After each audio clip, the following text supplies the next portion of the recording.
अऊज़ु बिल्लाहि मिनश शैतानिर रजीम। बिस्मिल्लाहिर रहमानिर रहीम। वैलुल लिल मुतफ्फिफीन अल्लज़ीना इज़ा इक्तालू अलन नासि यस्तौफून वइज़ा कालूहुम औ वज़नूहुम युख़सिरून अला यज़ुन्नु उलाइका अन्नहुम मबऊसून लियौमिन अज़ीम यौम यक़ूमुन नासु लिरब्बिल आलमीन। सदक़ल्लाहुल अज़ीम। बुजुर्गों, प्यारे भाइयों, कुरान मजीद अल्लाह रब्बुल इज़्ज़त की वो किताब है जो हमारी ज़िंदगी के मसाइल के ऊपर रोशनी डालती है। जो कौमों के अंदर बुराइयां हुई उनको भी अल्लाह ताला ने कुरान में बयान किया। आइंदा क्या होने वाला है अल्लाह ताला ने उसको भी बयान किया। ये जो सूरत है सूरह मुतफ्फिफीन है। मुतफ्फिफ किसको कहते हैं? डंडी मारने वाले को, नाप तोल में कमी करने वाला। तोलता है तो उसमें कमी करके देता है। अल्लाह ताला ने उनके लिए वैल करार दी कि वो हलाक है, उनके लिए जहन्नम है। वैल जहन्नम की एक वैली का नाम भी है। वैलुल लिल मुतफ्फिफीन, हलाकत है नाप तोल में कमी करने वालों के लिए। वो कौन है? अल्लज़ीना इज़ा इक्तालू अलन नासि यस्तौफून, जब लोगों से वो नाप कर लेते हैं तो पूरा पूरा लेते हैं। वइज़ा कालूहुम औ वज़नूहुम युख़सिरून, और जब लोगों को नाप कर या तोल कर देते हैं तो कम करके देते हैं। अला यज़ुन्नु उलाइका अन्नहुम मबऊसून, क्या उनको ये भी गुमान नहीं कि वो क़यामत में उठाए जाएंगे? लियौमिन अज़ीम, एक बड़े दिन में। यौम यक़ूमुन नासु लिरब्बिल आलमीन, उस दिन लोग रब्बुल आलमीन के सामने खड़े होंगे। तो ये जो सूरह मुतफ्फिफीन है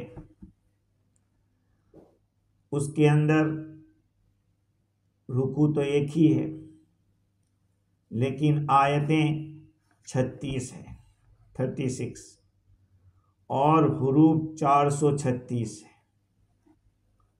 ये सूरत मक्की है या मदनी है, इस बारे में उलमा की राय मुख्तलिफ है। देखो, हिजरत से पहले जो सूरत नाजिल हुई वो मक्की, और हिजरत के बाद जो सूरत नाजिल हुई वो मदनी। तो ये जो सूरह मुतफ्फिफीन है मक्की है या मदनी, इस बारे में मुख्तलिफ कौल है। कुल 3 कौल समझ लीजिए। एक कौल ये है कि मदनी है। रसूलुल्लाह सल्लल्लाहु अलैहि वसल्लम जब मदीनतुल मुनव्वरा तशरीफ ले गए उस वक्त वहां के लोग इस बीमारी में मुब्तला थे, नाप तोल में कमी करते थे, डंडी मारते थे, दगाबाजी करते थे। तो ये सूरत नाजिल हुई। तो अव्वल ये सूरत यानी सूरत का शुरू का हिस्सा,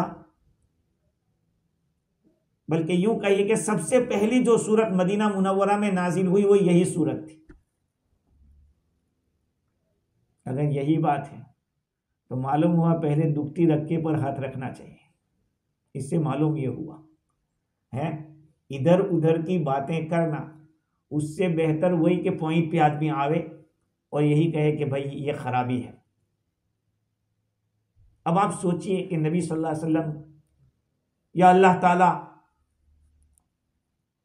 कुरान इस तरह से नाजिल करते कि ये पहला ही दिन है और इसी दिन से चौके मारने शुरू कर देंगे तो क्या होगा, ये लोग मानेंगे कि नहीं?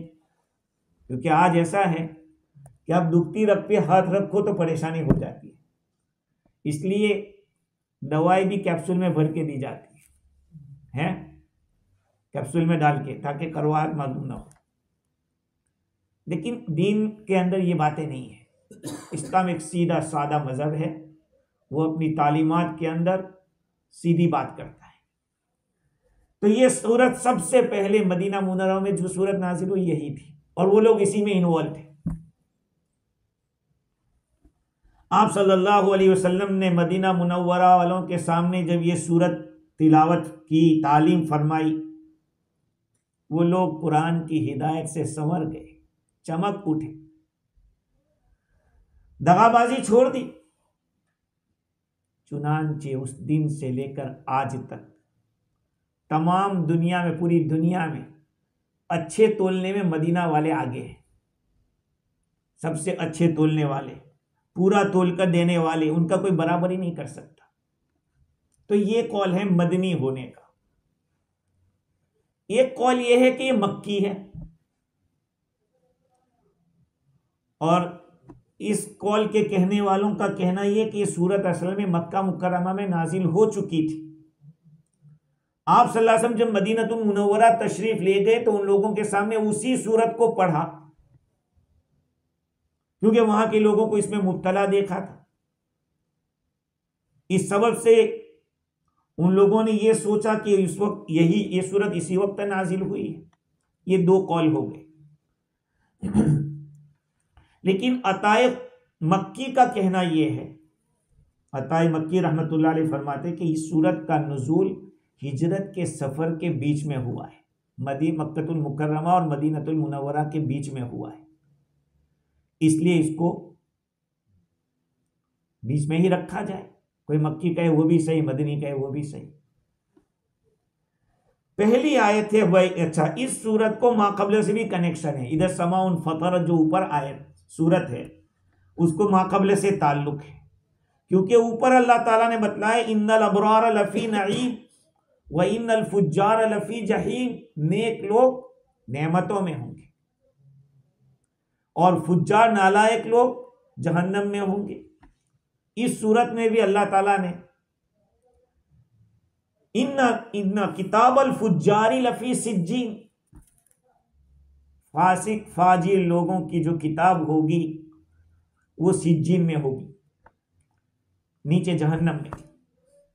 और इन्ना किताबल अबरारी लफी इल्लियीन, अबरार और नेक लोगों की किताब इल्लियीन में होगी, ऊपर होगी।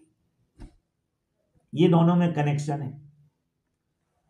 दूसरी बात यह है कि उस सूरत के अंदर अल्लाह ताला ने उन फरिश्तों का तज़किरा किया जो लिखने वाले हैं।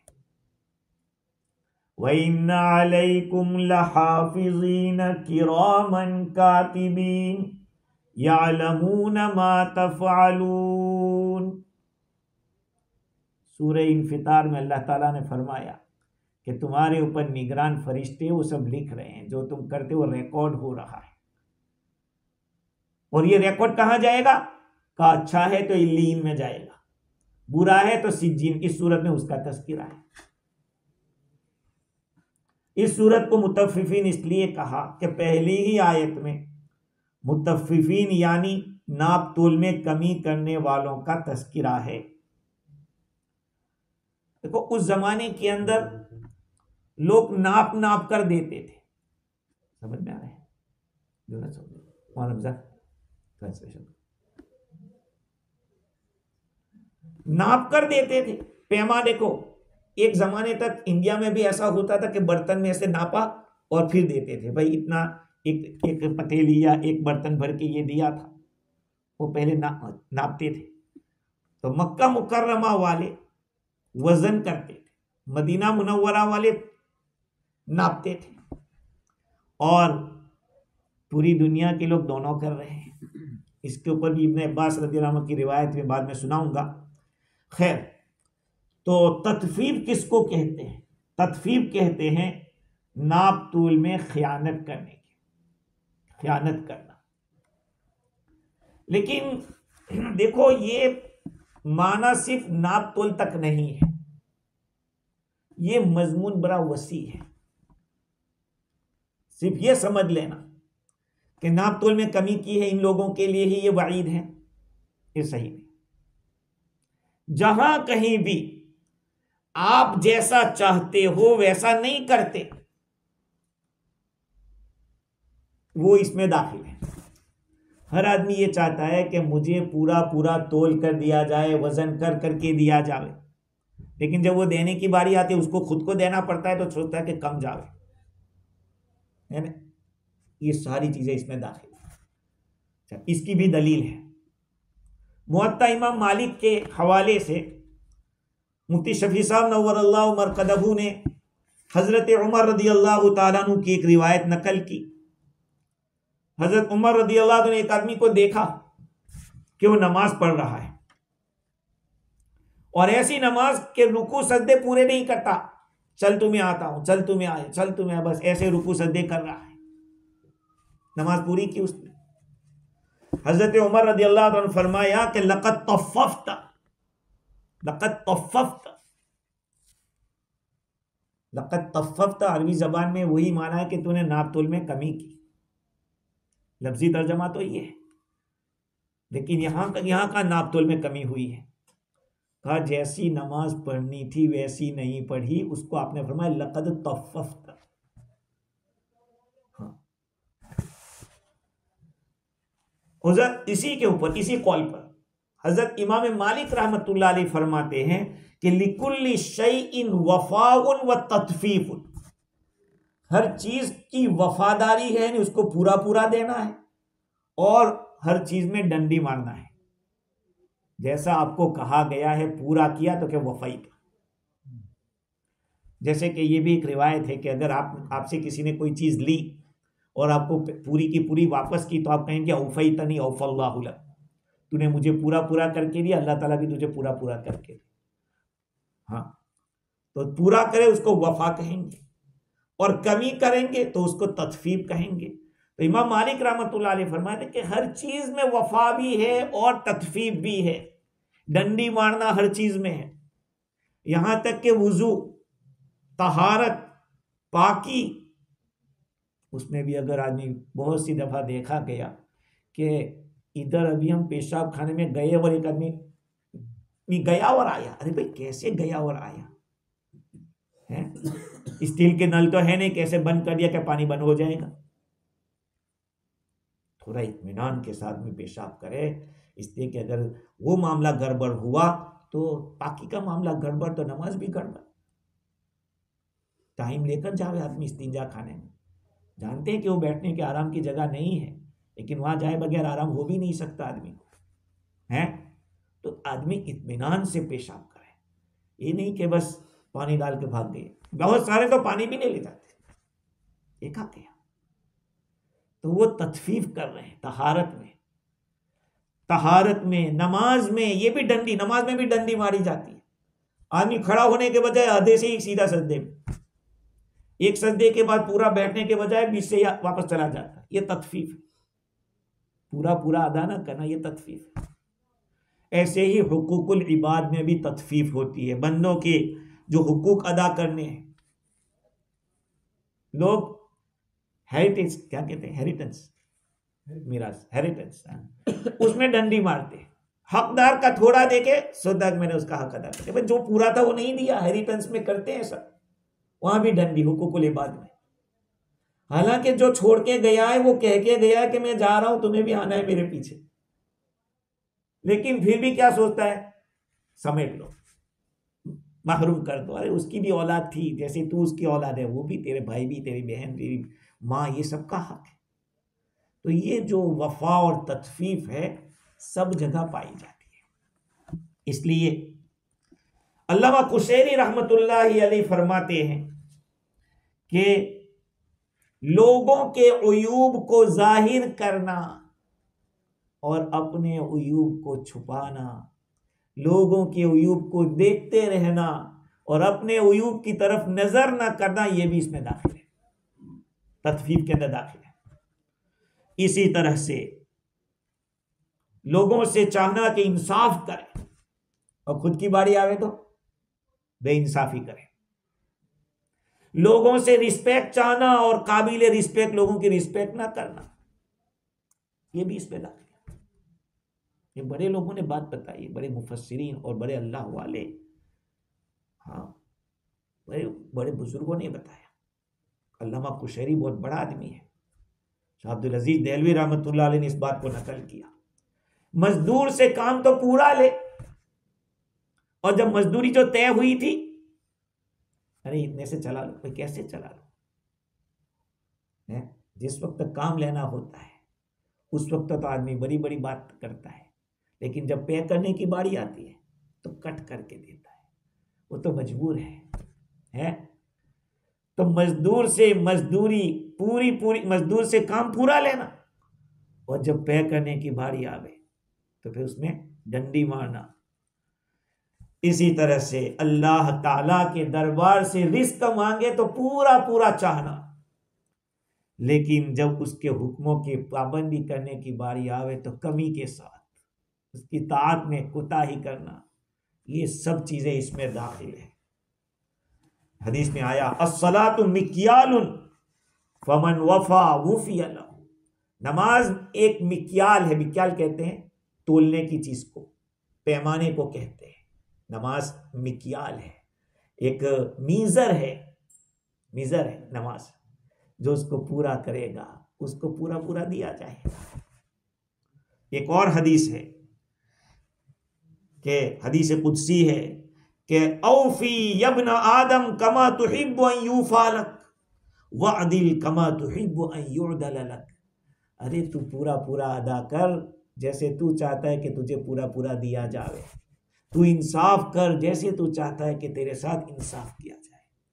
आज आदमी क्या है, छोटा होता है तो उसको सब बातें याद रहती है, यार इतना गलत जुल्म करते हैं, ये करते हैं, लेकिन जब आदमी बड़ा हो जाता है तो नीचे वाली बातें भूल जाता है और फिर वही काम जो करता है जो उसके साथ किया गया था।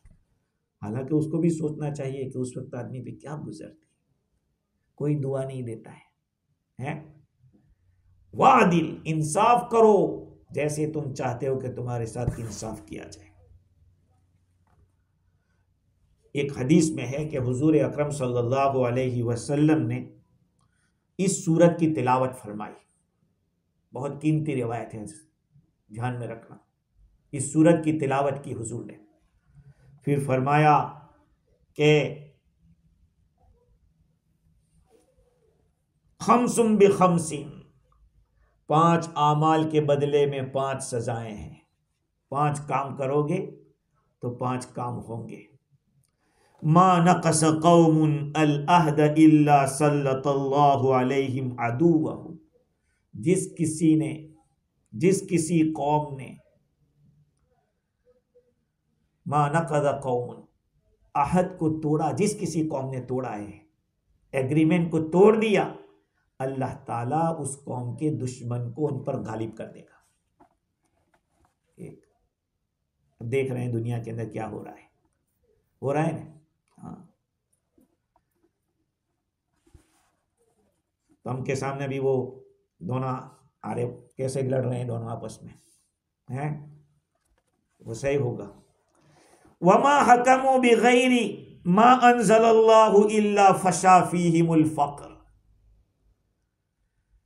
जब कभी लोगों ने अल्लाह के कुरान, अल्लाह के कलाम के सिवा से फैसला किया, अल्लाह ताला उनके ऊपर क्या करता है, फकीरी को डाल लेता है, मोहताजी आम हो जाती है। जब बिगैरी मा अंज़लल्लाह से फैसला करोगे, हुकूमत करोगे, यही होगा। नाम नहीं लेता, बहुत से मुल्कों के हालात हैं, मुसलमान होते हुए भी मर्जी से फैसले हो रहे हैं। क्या हो रहा है आज? पानी की तंगी, ये तंगी, फक्र आ जाता है। ये दूसरी चीज हुई। तीसरी चीज, वमा ज़हरत फ़ीहिमुल फ़ाहिशा इल्ला फ़शा फ़ीहिमुल मौत, जिस किसी कौम में ज़िनाकारी आम हो जाती है वहाँ पे मौतें बहुत होती है, फटाफट। बीमारियाँ ऐसी होती है कि आदमी सीधा इस दुनिया से दूसरी दुनिया में चला जाता है। जिस किसी कौम में ज़िनाकारी फहशकारी आम हो गई उसमें मौतें भी जल्दी होती। चौथी चीज़, वला तफ़फ़ुल कैल इल्ला मुनिउन नबात व उखिदू बिस्सिनीन, जब कभी किसी कौम ने नाप तोल में कमी की तो उनसे हरियाली को रोक दिया गया, उनको जुड़ा कहत साली के अंदर डाल दिया गया। चौथी चीज। पांचवी चीज, वला मनाउ ज़कात इल्ला हुबिसा अन्हुमुल क़त्र, जिस किसी कौम ने ज़कात देने से इनकार किया, बारिश रुक गई, वहां पे बारिश की कमी हो गई। ये रिवायत नबी अकरम सल्लल्लाहु अलैहि वसल्लम ने जब मदीना मुनव्वरा पहुंचे थे तो पहले वो आयत तिलावत की थी और उस तिलावत के अंदर आपने ये बातें बतलाई थी। 5 चीजें रावी नकल करते हैं, फ़अमिलू बिमूजबिहा, मदीना वालों ने उसके जो मूजब है, उसका जो तकाजा था उस पर अमल किया। व अहसनुल कैल, उन्होंने पैमाने को बराबर कर दिया। फहुम औफन नासी कैलन इलल यौम, कहा कि आज तक मदीना मुनव्वरा वाले पूरा पूरा नाप करके देते हैं। हाँ, पूरा। आप वहां पे खा भी लोगे तो वो कुछ नहीं कहेगा, समझ रहे हैं। अक्सर वहां पे यमन वाले हैं। तो ये रिवायत है जिससे पता चलता है कि नाप तोल में कमी करना भी बड़ा गुनाह है। अभी कबीरा है या नहीं उसके ऊपर बाद में बात करते हैं। हजरत अली रदी अल्लाह ताला अन्हु का एक आदमी के पास से गुजर हुआ जो जाफरान तोल रहा था, सेफरन को तोल रहा था। सेफरन तो बहुत वजनी होता है, हल्का होता है, हल्का होता है, हल्का होता है। तो वो आदमी तोल के थोड़ा झुका के दे रहा था। ऐसे मिसाल के तौर पर इधर वो बट रखा हुआ है, बात रखा है, इधर वो जाफरान रखा है, तो ऐसा झुका के दे रहा था। हजरत अली रदी अल्लाह तआला ने फरमाया कि अकीमिल वज़न बिल क़िस्त, पहले बराबर रख, दोनों को सही होना चाहिए। ऐसा नहीं कि पहले से इधर झुका हुआ, इधर झुका हुआ है और फिर झुका के दे रहा है। क्या फरमाया? हमारे यहाँ उसको गुजराती में धरा करना कहते हैं। धरा पता नहीं क्या, धरा करना। जैसे ये जो वजन करने का है, तराजू है, तो कभी ऐसा होता है कि इधर झुका हुआ है, कभी इधर झुका हुआ है, तो जिधर झुका हुआ नहीं उठा हुआ है उधर कुछ डाल देते ताकि उसके सेम हो जाए, इक्वल हो जाए। कहा उसके बाद तोलो। ऐसा नहीं कि पहले से उधर झुका हुआ है और आप उसको झुका के दे, आप सोचते हैं कि वो सामने वाला सोचते कि बेचारा ने बहुत झुका के दिया यार, है। कहा ऐसा नहीं, पहले तराजू को दुरुस्त कर, ये फर्ज है, ये वाजिब है, और झुका के देना ये तो नफल है। हज़रत अली रज़ी अल्लाह ताला अन्हु ने बताया कि पहले दुरुस्त कर तराजू को ताकि उसकी आदत बने, और उसके बाद उसको पता चले कि वाजिब क्या है और नफल क्या है। पहला तो वाजिब है, बाद में जो करेगा ज्यादा देगा वो नफल होगा। इब्न अब्बास रज़ी अल्लाह ताला अन्हु ने खिताब किया और क्या फरमाया कि इन्नकुम माशरुल आजिब वुल्लीतुम अमरैन, ये अजमी लोगों, अजमी हम सब हैं, इंडिया पाकिस्तान बांग्लादेश जो कुछ भी, हम सब अजमी, न्यूजीलैंड ऑस्ट्रेलिया कोई भी हो, अरब के सिवा जो है वो सब अजमी है।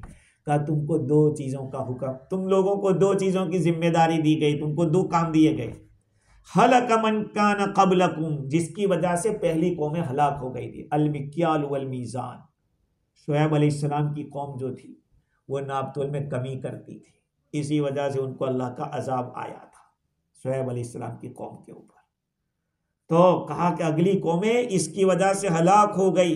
तुमको कैल भी दिया है, वजन भी दिया है, नापने का भी दिया, तोलने का भी दिया। वरना मक्का मुकर्रमा वाले वो तोलते थे और मदीना मुनव्वरा वाले नापते थे। ये दोनों का अमल अलग अलग था, लेकिन हम लोग दोनों काम करते, तोलते भी और नापते भी। खैर, तो इस हदीस को जो मैंने नकल किया तो उसमें 5 चीज़ों को नकल किया। बाज़ रिवायत में तबरानी के हवाले से मुफ्ती शफी साहब रहमतुल्लाह अलैह ने लिखा कि 5 चीज़ें और भी हैं तबरानी की रिवायत में, उनमें कुछ चीज़ें दाखिल है। माले गनीमत की चोरी जब कभी कोई करेगा तो दिलों में दुश्मनों का रौब और हैबत आ जाएगी, आदमी डरेगा। माले गनीमत की चोरी जिसमें पूरी पब्लिक का राइट होता है। मस्जिद मदरसे के माल की चोरी ये भी उसी के अंदर दाखिल है। ऐसे माले गनीमत के हर चीज़ के अंदर जो फाइटर होते हैं उनका राइट होता है का। इसी तरह से मस्जिद मदरसे का जो पैसा है उसमें भी हर गरीब व मालदार का दिया हुआ, किसी ने 2 सेंट तो किसी ने 5 सेंट तो किसी ने $5, किसी ने $100, ये भी ऐसा ही है। तो माले गनीमत में चोरी करने से दुश्मन का रौब दिल में आ जाता है, आदमी डरता है।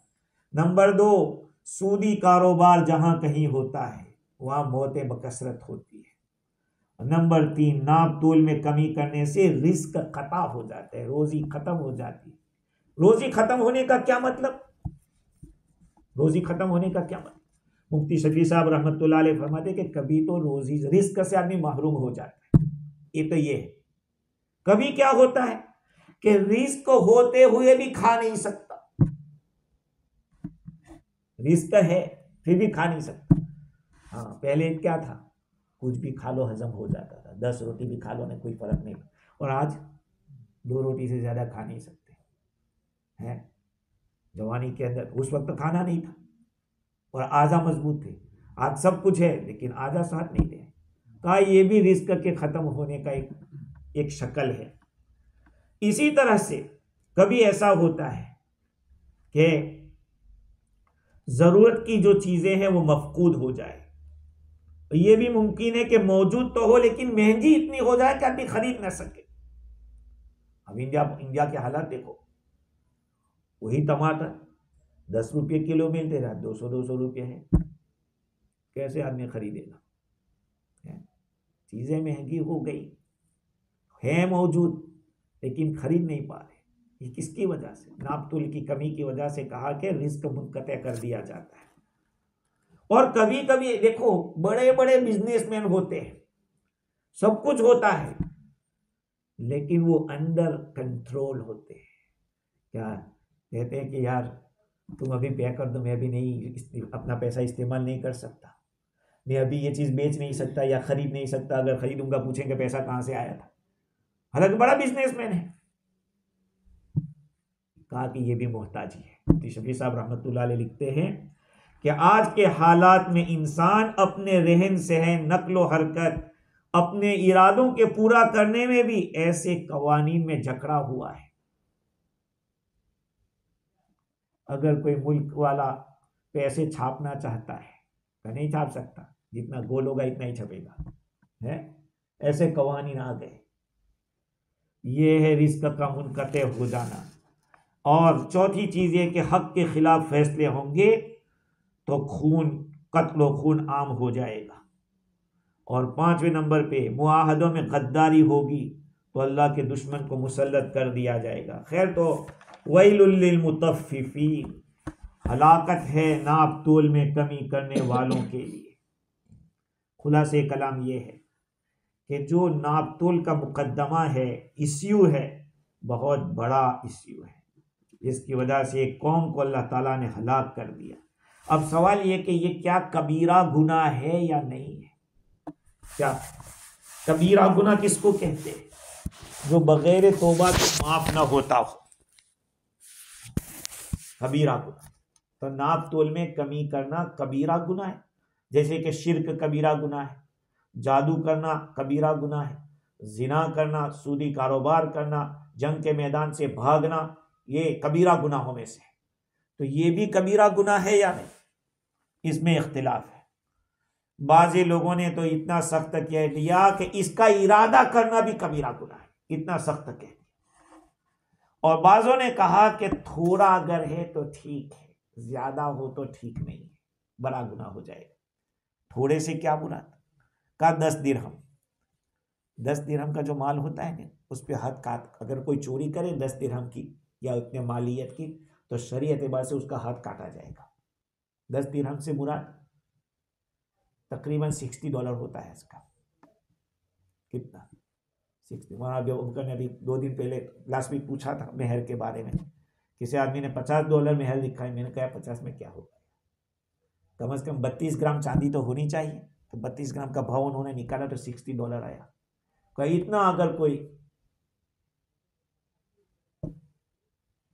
हाँ चोरी करता है तो उसका हाथ काटा जाता है। ऐसी अगर डंडी मारी है किसी ने तो कबीरा गुनाह। लेकिन अक्सर लोग जो जाहिर बीन है, सिर्फ ऊपर ऊपर देखते हैं, उनका कहना है कि थोड़ा कुछ हो तो कोई बात नहीं है, ज्यादा होगा तो भारी पड़ेगा। लेकिन जिन लोगों ने इसको कबीरा कहा है, वो क्यों कबीरा कहा, इस गुनाह को कबीरा कहने की वजह क्या है? देखिए, अगर पियून जो होता है पुलिस चौकी का जो पियून होता है, वो अगर करप्शन में पकड़ा जाए तो यकीनन वो जुर्म तो है। लेकिन पुलिस कांस्टेबल पकड़ा जाए तो, और पुलिस कांस्टेबल के ऊपर जो बैठा हुआ है वो पकड़ा जाए तो बुरा, बहुत बुरा। इसलिए कि जो कानून के रखवाले हैं, वो कानून के रखवाले ही इस तरह के धंधे करेंगे तो फिर कानून को नाफिज कैसे किया जाएगा, काम कैसे चलेगा? समझ रहे बात को? तो ये नाप तोल को रखा क्यों गया है? नाप तोल को, भाई गसब करना, ये आदमी एक थैली लेकर जा रहा था, मैं खींच कर चला गया, ये भी गुनाह है, उसका इनकार नहीं। लेकिन इसके मुकाबले में ये नाप तोल में कमी करने का जो गुनाह है वो ज्यादा बढ़ा हुआ है। उसकी वजह क्या है कि नाप तोल की चीजों को जो मुकर्रर किया गया है वो इंसाफ के लिए मुकर्रर किया गया है कि इन्होंने मुझे 2 किलो दिया है तो मुझे उनको 2 किलो वापस देना है। अब आइंदा इन पर जुल्म ना हो इसलिए मुकर्रर किया गया भाई 2 किलो। या इन्होंने एक बर्तन नाप के दिया था और उसी बर्तन को मुझे भर के देना है उनको, अब इसी में मैं कमी करूं, इसका क्या मतलब? कि जो पैमाने इंसाफ करने के लिए मुकर्रर किए गए थे, उन्हीं पैमाने को जुल्म के लिए इस्तेमाल किया जा रहा है, उन्हीं पैमानों को जुल्म के लिए इस्तेमाल किया जा रहा है। तो जाहिरी बात है, जैसे मैंने कहा कि पियून अगर कुछ गड़बड़ करता है गुनाह, क्योंकि वो निचले दर्जे का वर्कर है। ऊपर वाला अगर इस तरह करेगा, इस तरह से यहां पर भी। दूसरी बात यह है कि तत्फीफ जो होती है उसमें दगाबाजी भी है, खयानत भी है और मकर भी है, ये सारी चीजें हैं। उसके साथ साथ आदमी की तबीयत की खिस्सत और घटियापन है, घटियापन कि पैसा पूरा ले रहा है और चीज दे रहा है काट के, कम करके दे रहा है। ये कितनी बुरी बात है। बादशाहों का जो देखो, ऐसे ही बादशाह जो अपनी रईयत से पैसा खा रही है वो भी तत्फीफ में दाखिल है। बाज़ अल्लाह वालों ने अपने जमाने के बादशाह को वसीयत नसीहत की तो उन्होंने क्या बताया? क्या आपको मालूम है मुत्तफिफ के बारे में क्या वईद आई है? जो माल तुम बगैर तोले खा रहे हो हुकूक पब्लिक का, वो इसी में दाखिल है। बादशाह तो है, उसको मतलब ये थोड़ी कि सब चीज का मालिक है वो बेइंसाफी, पब्लिक उससे चाहती है कि वो इंसाफ करे, इसके लिए तो उसको बादशाह बनाया गया है, और वही इस तरह से हड़पने लग जाए। इसी तरह से जो आलिम अपने दीन के जरिए दुनिया कमाता है वो इसमें दाखिल है। हाँ, दीन के काम, दुनिया की गरज के वास्ते अपने आप को बहुत बड़ा बुजुर्ग बतलाना, सालेह बतलाना, और फिर उससे पैसा ऐंठना, उससे दादे इबलीसी लेना, ये बहुत ही बुरी बात है। ये बेहतर, देखो इससे बेहतर है आदमी जाहिरन गुनाह कर ले, तो लोग जानेंगे तो गुनाह ही कर रहा है।